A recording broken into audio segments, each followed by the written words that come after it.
Hello everyone, welcome back to my channel. Cell the unit of life chapter में आज हम start करेंगे function of plasma membrane.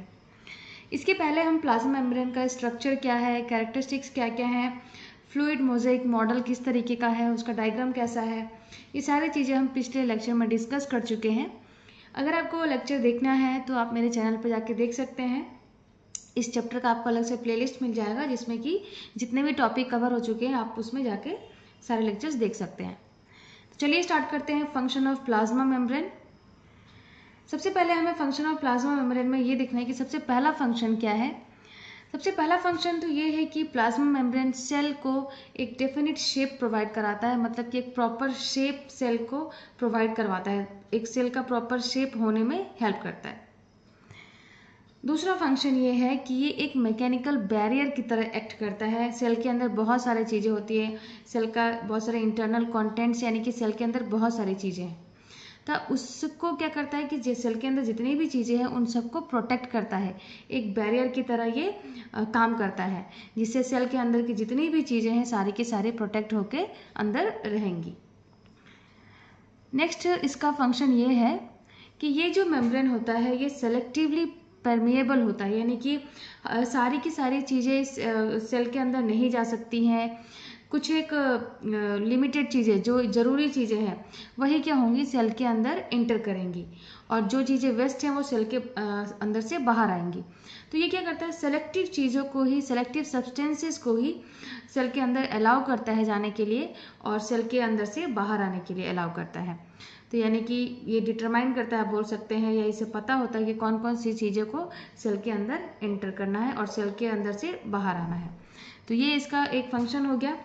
Next function हम ये देखेंगे कि जो प्लाज्मा मेम्ब्रेन है ये बहुत ही इंपॉर्टेंट रोल प्ले करता है सेलुलर कम्युनिकेशन में, यानी कि ये सेल को हेल्प करता है कि वो एक सेल को हेल्प करता है कि दूसरे सेल से वो कम्युनिकेट कर पाए।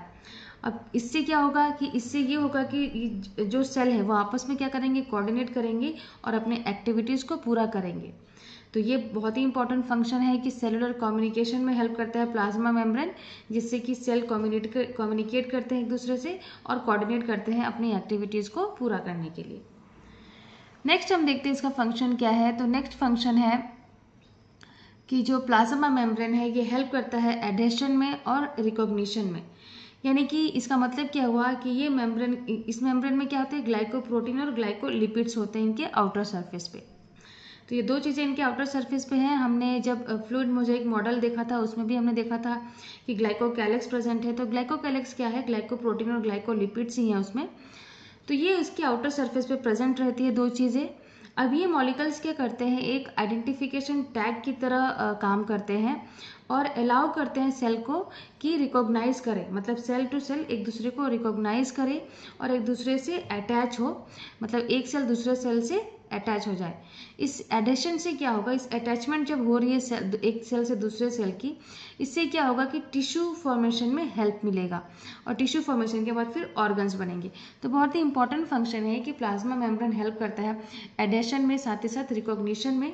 आपको बस याद रखना है कि प्लाज्मा मेम्ब्रेन के आउटर सरफेस पे ग्लाइकोप्रोटीन होते हैं, ग्लाइकोलिपिड्स होते हैं, और ये एक आइडेंटिफिकेशन टैग की तरह काम करते हैं, जिससे कि सेल क्या करता है, वो रिकॉग्नाइज करता है दूसरे सेल को और दूसरे सेल से एडायर यानी कि अटैच हो जाता है।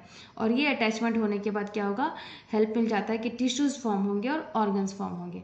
तो बहुत ही इंपॉर्टेंट फंक्शन है, आपको याद रखना है।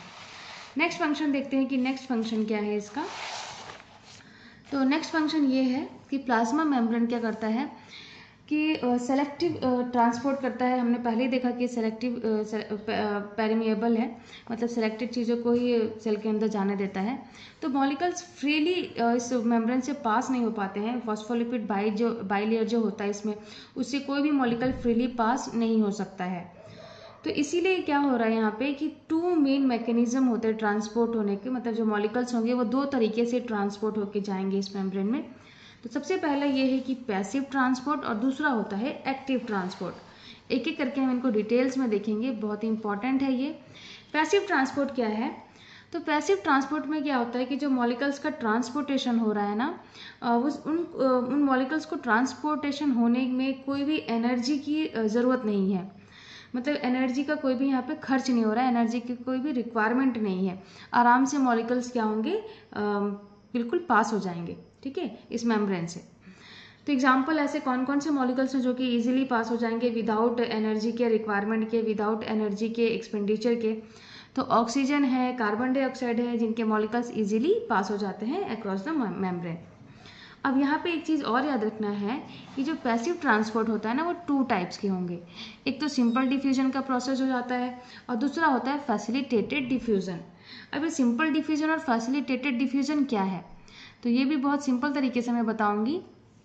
सिंपल डिफ्यूजन में क्या होता है कि सब्सटेंस क्या होता है कि हायर कॉन्सेंट्रेशन से लोअर कॉन्सेंट्रेशन की तरफ मूव करता है और बिना किसी कैरियर प्रोटीन या चैनल प्रोटीन की मदद के। मतलब इनको किसी भी चीज़ की हेल्प नहीं चाहिए, किसी भी तरीके की प्रोटीन की हेल्प नहीं चाहिए, आराम से हायर कॉन्सेंट्रेशन से लोअर कॉन्सेंट्रेशन की तरफ सब्सटेंस मूव कर लेता है, जैसे कि ऑक्सीजन और कार्बन डाइऑक्साइड के मॉलिकल्स हो गए। इसको डायग्राम के थ्रू समझेंगे हम, डायग्राम से इजीली आपको समझ में आ जाएगा। तो ये है यहाँ पे डायग्राम, सिंपल डिफ्यूजन प्रोसेस का जो डायग्राम है वो ये है। यहाँ पे क्या हो रहा है कि हम देख रहे हैं कि ये प्लाज्मा मेम्ब्रेन है जो कि लिपिड के 2 बाइलेयर्स हैं। ये आपका हो गया फॉस्फोलिपिड बाइलेयर, ये दोनों जो येलो कलर से दिख रहा है, और यही प्लाज्मा मेम्ब्रेन है। ये डिफ्यूजिंग पार्टिकल्स हैं जो कि हायर कॉन्सेंट्रेशन से क्या होंगे, लोअर कॉन्सेंट्रेशन की तरफ जाएंगे। अब यहाँ पे ये सेल के बाहर का एरिया है, आउटसाइड सेल, और ये इनसाइड सेल हो गया। तो इतना होता है सिंपल डिफ्यूजन में। यहाँ पे हम देख रहे हैं कि इजीली पार्टिकल्स क्या हो रहे हैं, इस मेम्ब्रेन के थ्रू पास हो जा रहे हैं, किसी भी तरीके की उनको रुकावट नहीं है, किसी भी प्रोटीन की हेल्प नहीं चाहिए उनको। तो ये हो गया आपका सिंपल डिफ्यूजन का डायग्राम। अब हम देखेंगे कि फैसिलिटेटेड डिफ्यूजन क्या होता है। फैसिलिटेटेड डिफ्यूजन थोड़ा सा अलग है। फैसिलिटेटेड डिफ्यूजन में क्या हो रहा है कि ये इसमें जो मॉलिकल्स हैं वो मूव करते हैं हायर कॉन्सेंट्रेशन से लोअर कॉन्सेंट्रेशन की तरफ, लेकिन इनको क्या होता है कि किसी न किसी कैरियर प्रोटीन की और चैनल प्रोटीन की मदद की ज़रूरत पड़ती है। बिना कैरियर प्रोटीन और चैनल प्रोटीन की हेल्प की वो जो मॉलिकल्स हैं वो बिल्कुल भी मेम्ब्रेन को पास नहीं कर सकते। तो ये कैसे कौन कौन से मॉलिकल्स हैं, जैसे कि ग्लूकोज हो गया, एमिनो एसिड हो गया, या वाटर के मॉलिकल्स है कुछ, तो ये सारे के सारे फैसिलिटेटेड डिफ्यूजन करते हैं। अब इसका भी डायग्राम देख लेते हैं जिससे आपको इजीली समझ में आ जाएगा। तो इसका डायग्राम कुछ इस तरीके का है। यहाँ पे क्या हो रहा है कि ये डिफ्यूजिंग पार्टिकल्स हैं और यहाँ पे हम देख रहे हैं कि इजीली कहीं से भी ये नहीं क्रॉस कर रहे हैं इस मेम्ब्रेन को। क्या हो रहा है कि ये चैनल प्रोटीन है और यहाँ पे ये कैरियर प्रोटीन है। अब यहाँ पे हमें देख रहा है कि चैनल प्रोटीन में एक चैनल बना हुआ है जिसके थ्रू ये पार्टिकल्स क्या हो रहे हैं, मूव कर रहे हैं। और यहाँ पे भी क्या हो रहा है कि कैरियर प्रोटीन के थ्रू ये पार्टिकल्स मूव कर रहे हैं from higher concentration to lower concentration. तो ये सारी चीज़ें होती है फैसिलिटेटेड डिफ्यूजन में। बस याद रखना है कि इसमें भी जो पार्टिकल्स मूव कर रहे हैं वो क्या करेंगे, चैनल प्रोटीन और कैरियर प्रोटीन की हेल्प से करेंगे। तो ये हो गया यहाँ पे, उम्मीद है आपको समझ में आ गया होगा। नेक्स्ट हम देखेंगे कि एक्टिव ट्रांसपोर्ट क्या होता है। एक्टिव ट्रांसपोर्ट में क्या होता है कि जो मूवमेंट होता है मॉलिकल्स का, उनको एनर्जी की ज़रूरत पड़ती है एटीपी के फॉर्म में।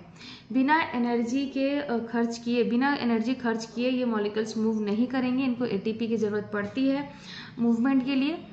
और इस एक्टिव ट्रांसपोर्ट में क्या होता है कि जो मॉलिकल्स है वो अगेंस्ट कॉन्सेंट्रेशन ग्रेडियंट मूव करते हैं, यानी कि लो कॉन्सेंट्रेशन ग्रेडियंट से हायर कॉन्सेंट्रेशन ग्रेडियंट की तरफ जाएंगे। बहुत ही सिंपल एग्जांपल अगर हम देख लें, मान लीजिए कि बहुत तेज अगर किसी नदी में लहर चल रही है और आप उसके ऑपोजिट साइड से स्विम करना चाहते हैं, तो आपको बहुत ज़्यादा ताकत लगानी पड़ेगी। तो सेम उसी तरीके से यहाँ पे होता है कि लोअर कॉन्सेंट्रेशन ग्रेडियंट से हायर कॉन्सेंट्रेशन ग्रेडियंट की तरफ जाएंगे और यहाँ पे इनको क्या करना पड़ता है, एनर्जी की बहुत ज़्यादा ज़रूरत पड़ती है। तो जैसे कि सोडियम आयंस हो गए, ये एक्टिव ट्रांसपोर्ट करते हैं।